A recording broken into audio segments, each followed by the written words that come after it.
সাংবাদিক বন্ধুদের স্বাগত জানাই। গতকাল সংসদে দেশের অর্থমন্ত্রী নির্মলা সীতারামনজি উনি যে বাজেট পেশ করেছেন, আমরা এই বাজেটের দৃষ্টি আকর্ষণ করে ত্রিপুরা প্রদেশ কংগ্রেসের পক্ষ থেকে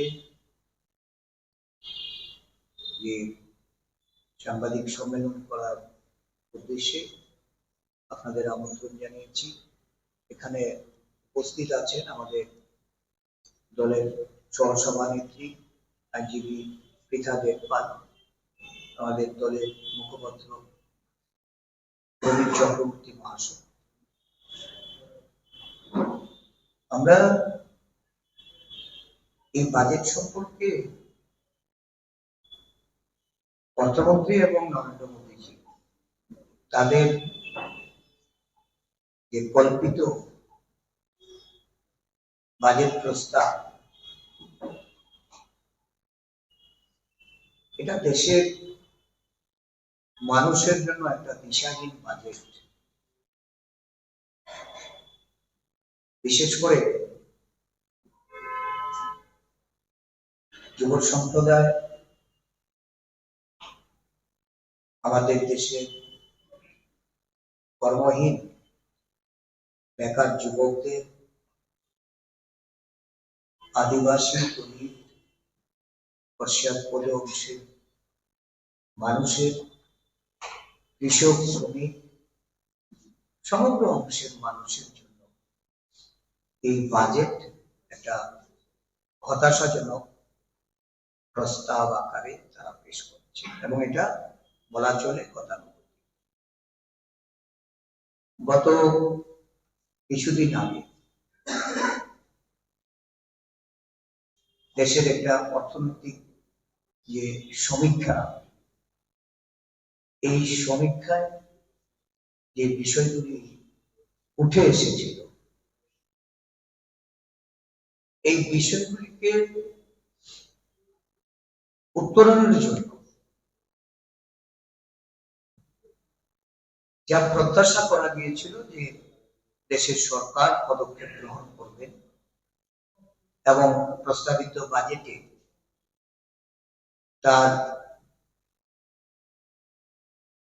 সিদ্ধান্তগুলি এই অর্থনৈতিক স্থিতাবস্থার জন্য তারা এটা লক্ষ্য রেখে বাজেট প্রণয়ন করবেন, কিন্তু সেটা দেখা গেল না। এটা শুধু আমাদের দেশেই নয়,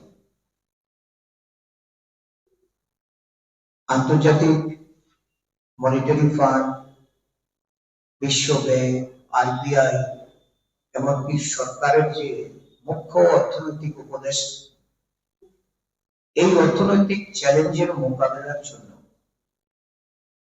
যে দিশা দেখানোর প্রয়োজনীয়তা এটা বোধ করেন, কিন্তু বাজেটে সেটা লক্ষ্য করা যায়।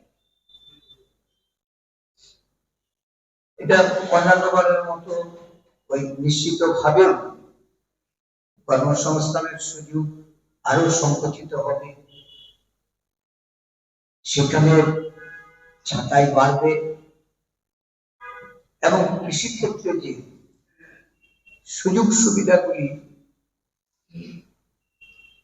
কৃষক, শ্রমিক তাদের মধ্যে, এটা আমরা আশা করেছিলাম, আমাদের প্রত্যাশা ছিল যে নিশ্চয়ই এখানে এই বাজেট সেই দিশা দেখাবে, সেটাও দেখাতে আমাদের এই যুব সম্প্রদায়, যেখানে অনেকদিন থেকেই আমাদের জাতীয় কংগ্রেস দলের সাংসদরা, আমাদের বিরোধী দলনেতা রাহুল গান্ধীজি থেকে শুরু করে সংসদের ভেতরে এই ক্ষুদ্র এবং মাঝারি স্তরে যে শিল্পে তার প্রসার ঘটানো, মাঝারি শিল্পকে আরো গুরুত্ব আরোপ করে কর্মসংস্থানের সংস্থান করা, এই বিষয়ে যে গুরুত্বের কথা বলা হচ্ছিল সেটা সেখানে মুখে বললেও কার্যকরী যে ভূমিকা বাজেটের মধ্যে রেখে সেটা করা হয়। অথচ অন্যদিকে আমরা দেখলাম এমন একটা মাঝামাঝি জায়গায় এসে কর্পোরেটদের ক্ষেত্রে সরকারের যে পদক্ষেপগুলি, সেখানে এই ইনকাম ট্যাক্সে যারা কর ফাঁকি দিচ্ছে, সেই ক্ষেত্রে সরকারের যে নীতি, সেই নীতিতে আরো বেশি রিল্যাক্সেশন। আগে কর ফাঁকি দেওয়ার ক্ষেত্রে পানিশমেন্ট হতো, সেখানে জেল জরিমানা সেগুলি বাধ্যতামূলক ছিল। আজকের প্রস্তাবে আমরা দেখছি যে এই প্রস্তাবের মধ্যে এখন তার সংস্থান শুধুমাত্র জরিমানার মধ্যে দিয়ে এই পরিস্থিতিতে যারা কর ফাঁকি দিয়ে সরকারের রাজস্ব ঘাটতি ঘটাবে তাদের ক্ষেত্রে এটা সহযোগিতা করতে সরকার এগিয়েছে। এই ইনকাম ট্যাক্সের পানিশমেন্টের ক্ষেত্রটাকেই পরিহার করা হয়েছে। তো স্বাভাবিকভাবে এই ক্ষেত্রে সুবিধাটা কারা পাবে?